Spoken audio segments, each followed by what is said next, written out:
Assalamualaikum hörmətli qərindaşlar. Şərq Türkistan sürgündə hökuməti televiziyasının xəbərlər proqramısını görüşənlərni qızğın qarşı alırıq. Döndə təfsili məzmunlarını diqqətinizə sunumuz. Daily Caller gazeti 17 fevral günü Xitoyning inson haqlari dafsanchiligi tasavvur qilg'ili bo'lmaydigan ahvoldan qanday qilib inkor qilg'ili bo'lmaydigan darajaga yetib qoldi degan temada bir maqola e'lon qilgan bo'lib, maqolada mundaq deyildi. Gerçi 20 insan hakları teşkilatı, Kanada, Amerika, Gollandiya, Angliya, Litviya, Çex Cumhuriyeti, Belgiya ve Fransiya qatarlıq 8 devlet organları Xitay Xalq Cumhuriyeti'nin Şərq Türkistandakı Uyğur ve başka Türkiye milletlerine ırqi qırğınçılıq, vəhşi bastırış yürgüzgənligini bayan qılğan bolsunmu, NBC 2022 yılı qışlıq olimpik təntirbiyə müsabaqasını xəbər qılıb, ırqi qırğınçılıq ətrafında oyun qoydu. Tədqiqatçılar 2023 yılga kadar Amerika'da olimpiyatlarını tarqıtış huquqiga ega bo'lgan NBC'nin bu söz oyununu turunun Xitoy təşviqatı üçün özü xalab kanay bo'lishdik jinoyatini yengillatolmaydiganligini, NBC'nin ko'rurmanlarni jalb qilishdagi manfaat to'qinishini, nashriyatchilarning Xitoyning inson haqlari dafsanchiligiga to'sqinlik qilganlik inkaslarini yozishini talab qilganliklarini tilga oldi. NBC ochilish murosimi mezgilida nashriyatchi Andrew Brownning bir balvoq bir yo'l qurilishini va bir necha mutaxassislarning yangi ishg'oliyat va qarz tuzoqi diplomatsiyasini Xitoyning o'zini dunyoni taraqqiy qildirishdagi bir chempion deb o'ylaganligining bir misoli deb qaraganligiga achchig'i keldi. Tadqiqotchilar yana olimpik qozonini yuritish uchun Uyg'ur olimpik tanharkat mahiri Dilnigar Ilhamjonning tanlanishiga qarata tanqidga uchragan NBC'ning a'zosi Savanna Gyusining G'arbning irqiy qirg'inchilik ayblashlarini kuch ko'ritish va Yüztrana cevap deganligidan rahatsız bo'ldi. Tuanda tafsiliy bayon qilingan oshkorlangan hujjatlar, sun'iy hamrohdan tortilgan suratlar, tekshirish ko'rinishlari, tadqiqotlar, dokladlar, qonun loyihalari Xitoy Xalq Cumhuriyetining Uyg'ur va boshqa Turkiy millatlarga qarata yurgizayotgan irqiy qirg'inchilik va insoniyatga qarshi jinoyatini turg'izishga qarata dalil isbot bo'la oladi. Tuanda Xitoyning irqiy qirg'inchiligining tasavvur qilg'isiz ahvoldan qanday qilib inkor qilg'ili bo'lmaydigan darajaga kelib qolganligining vaqt jadvali tafsiliy tunishtirildi. Uyg'urlar kimdir?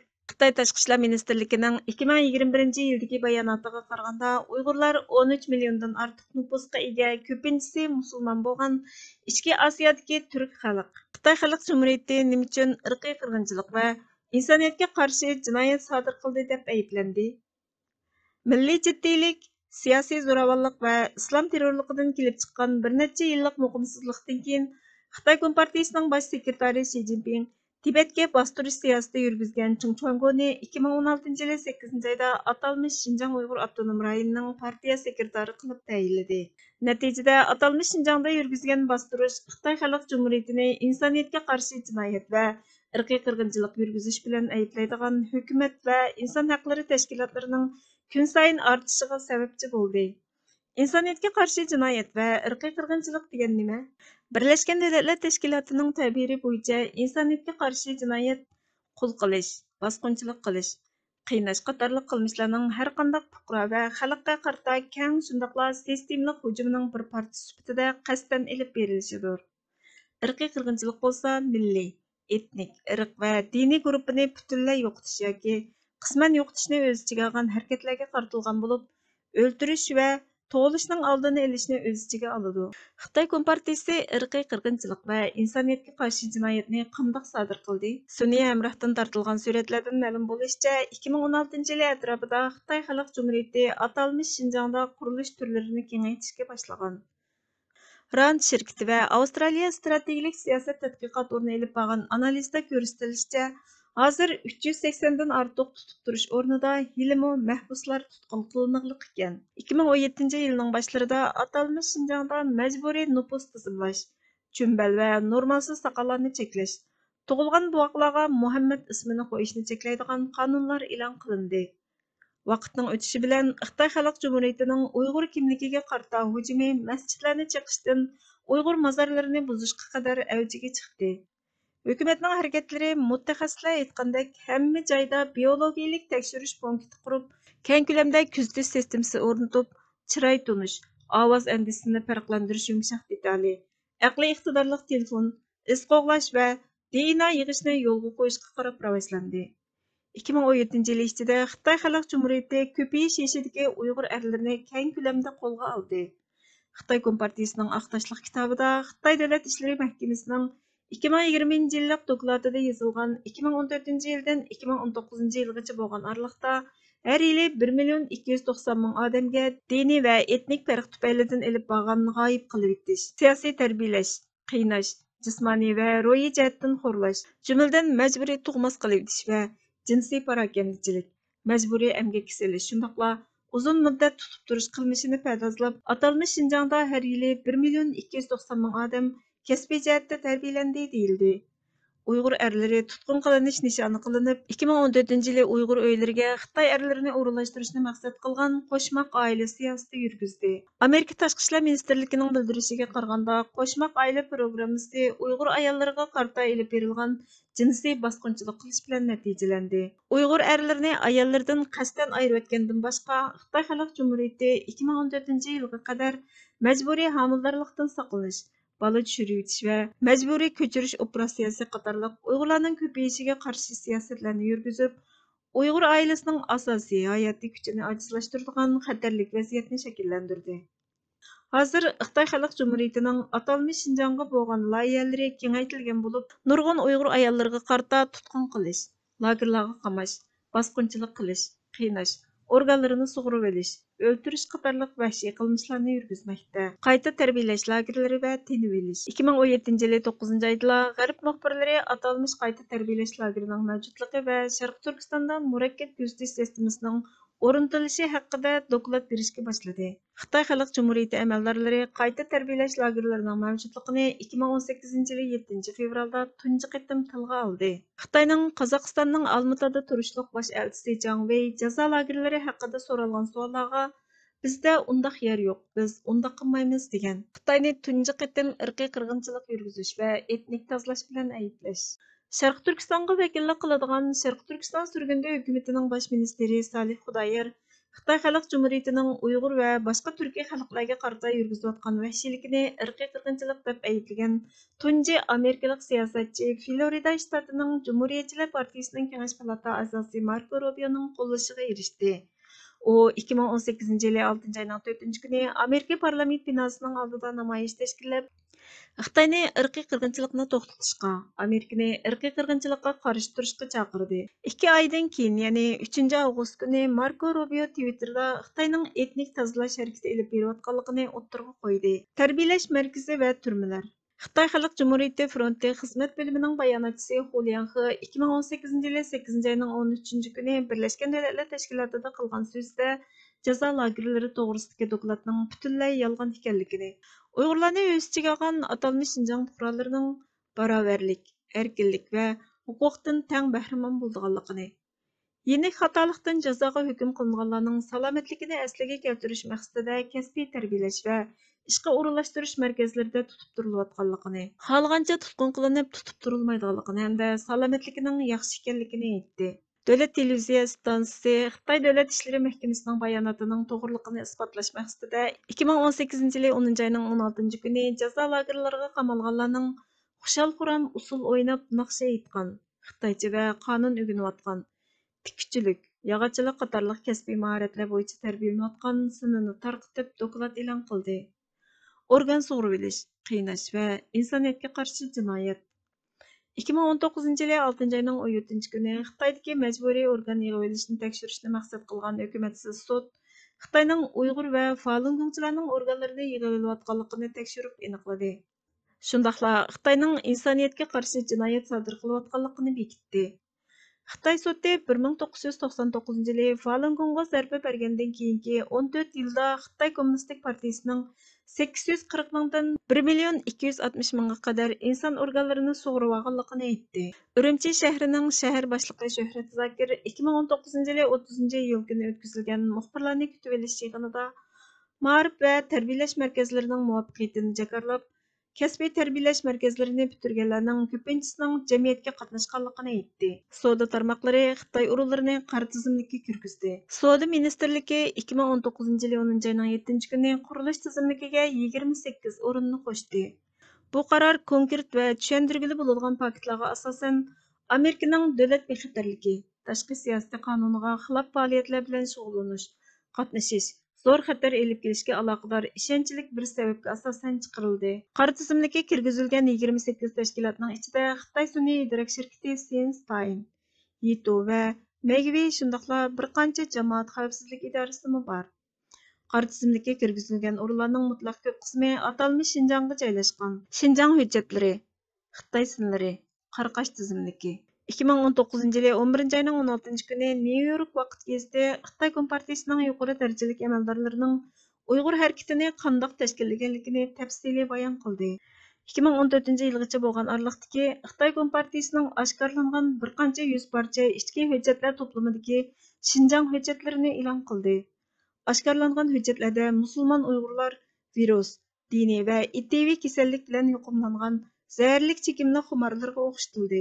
Xitoy Xalq Cumhuriyeti Tashqi ishlar ministri Geng Shuang 18 noyabr Şinjan hujjatiga javob berib, New York vaqt gazeti paketlarga butunlay gaz va qarg'u deb dokladni saxta va burmalangan deb tasvirladi.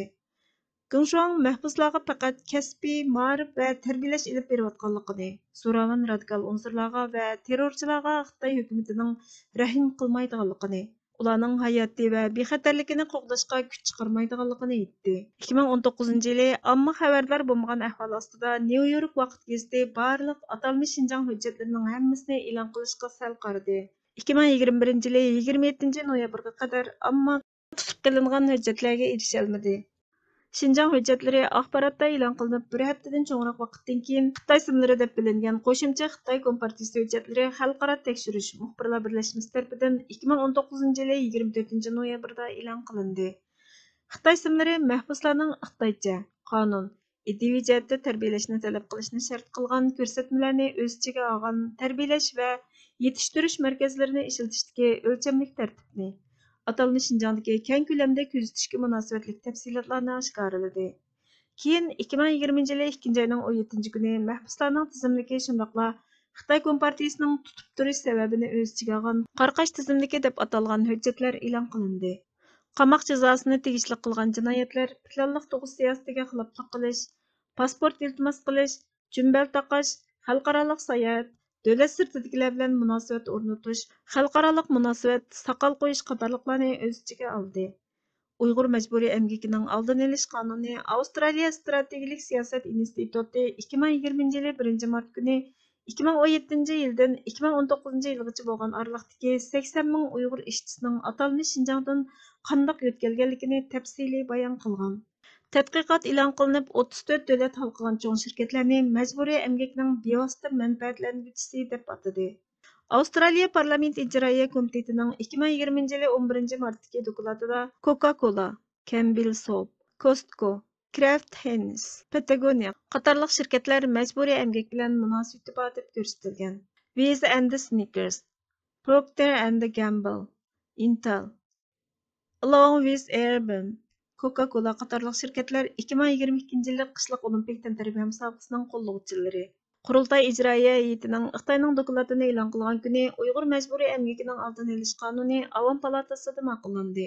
Bu qonun atalmish Şinjanning jazo lagerlarida majburiy emgakning mavjudligining qaror qilinishiga qo'shimcha qilib, atalmish Şinjan Uyg'ur avtonom rayonidagi insoniyatga qarshi elib berilgan jinoyatlar yoki irqiy qirg'inchilikqa munosabatli qaror chiqarishni maqsad qilgan. Hukumatlar va Uyg'ur xalqi yaratquchining bor yo'qligi haqida hech nima deyolmaydi. 2020 yili mayning oxiri va 6 oyda Amerikaning Xitoy Xalq Cumhuriyatiga qaratgan strategik usuli Davlat ishlari mahkamasining xalqaro diniy erkinlik to'g'risidagi doklati va Uyg'ur kishilik huquq siyosati qonuni e'lon qilindi. Ammo hujjatlarning hech qaysida ochiq-oshkora irqiy qirg'inchilik tilga ilinmadi. Hatto cho'ng inson haqlari tashkiloti va Dunyo Uyg'ur qurultayiga o'xshash inson haqlari turlarimi irqiy qirg'inchilik deyishdan o'zini qochirdi. 2020 yili 5 iyul kunida o'tkazilgan cho'ng bir faoliyatdami sistemlik assimilyatsiya qilish va madaniyat qirg'inchiligi dedi. Irqiy qirg'inchilik ayblashlari barg'ansir ko'paymoqda. 2020 yili 7 ayning 8 kuni cho'ng Uyg'ur haqlari guruhining faoliyatlari elib berilib bir kun o'tgandan keyin Sharq Turkiston surgunda hukumati 3 hujjatni xalqaro jinoiy ishlar sud mahkamasiga tunji qatim topshirib, Xitoyning irqiy qirg'inchilik jinoyatini tekshirishga chaqirdi. Hozirga qadar Xalqaro jinoiy ishlar sud mahkamasi texim ko'p dalil isbot talab qilib, da'voni texi qo'lga olmadi. 2020 yili 8 iyulda Sharq Turkiston surgunda hukumati Xalqaro jinoiy ishlar sud mahkamasiga tunji hujjatni topshirgan haftada Florida shtati Cumhuriyetçiler Partiyasining millat vakili Ted Yoho Twitterda Sharq Turkistonda Xitoy yurgizayotgan minga yuyish, qiynash, tug'mas qilib etish qatorliq vahshiy qilmishlarni tilga olib, Sharq Turkistondagi ahvolni irqiy qirg'inchilik deb tasvirladi va Xitoy Xalq Cumhuriyetining 2022 yillik Olimpik tantaribiya musobaqasiga sohibxonlik qilishiga yo'l qo'ymaslik kerakligini aytdi. 2020 yili 25 avgust kuni saylam raqobatida Baydenning bayonotchisi Anju Beйтс Uyg'ur va boshqa turkiy millatlar uchrayotgan aytqili bo'lmaydigan zulm irqiy qirg'inchilikdan iborat. Bayden buningga qarshi turdi dedi.